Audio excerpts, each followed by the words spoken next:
মই শ্ব'খিনি কেঞ্চেল কৰিছোঁ মানে কি শ্ব' বুলিয়ে নহয় আৰু কিবা কিবি আছিল শ্ব' এখন কালিলৈ শ্ব' আছিল আচলতে আৰু এখন শ্ব' দুখন শ্ব' আমাৰ যিখিনি সকামৰ 13 দিনীয়া যিটো হয় ঘৰত সেই বুলি কৈছোঁ মানুহে তাত বম্বেত আৰু মানুহে তেওঁলোকৰো ক্ষতি হয়তো বহুত গতিকে তেওঁলোকে বুজিব টান পাইছে ক্ষমা খুজিছোঁ আৰু বিভিন্ন প্ৰমোশ্যন থাকে বহু আগৰ প্লেনিং থাকে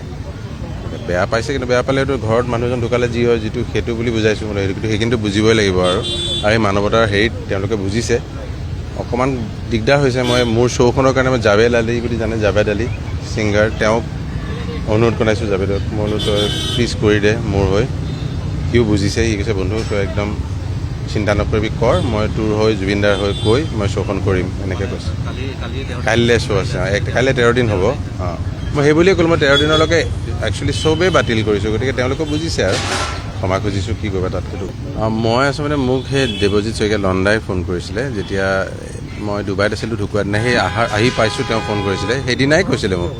যে এনেকুৱা এটা মেটচ এটা আছে শ্ৰেয়া ঘোষালে অলৰেডি কোৱা কথা তুমি ট্ৰিবিউট এটা দিবা নেকি মই ভাবিলোঁ তাৰপিছত মই ক'লোঁ গৰিমাকো ফোন কৰিলোঁ মই এনেকুৱা কথা দুটা গীত মই সি মোৰ কণ্ঠত ভাল পাইছোঁ বুলি কৈছিলে দিল্লীত গৈ এতিয়া মোৰ তাত থাকে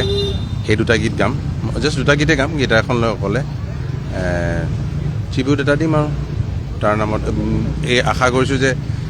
কাৰণ কি অ'পেনিং চেৰেমনি গতিকে অ'পেনিং চেৰেমনিটো বৰ ডাঙৰ বস্তু ৱৰ্ল্ড কাপৰ চ' অ'পেনিং চেৰেমনিত যদি সেই গীতকেইটা যদি তেওঁলোকে যদি মানে মাধ্যমেৰে আমাৰ প্ৰচাৰ মাধ্যমেৰে যদি গৈ বস্তু পৃথিৱীত মানুহে দেখে শুনে সেইটোও ভাল লাগিব কিমান হয় নাজানো মই গাম আৰু নিজৰ ফালৰ পৰা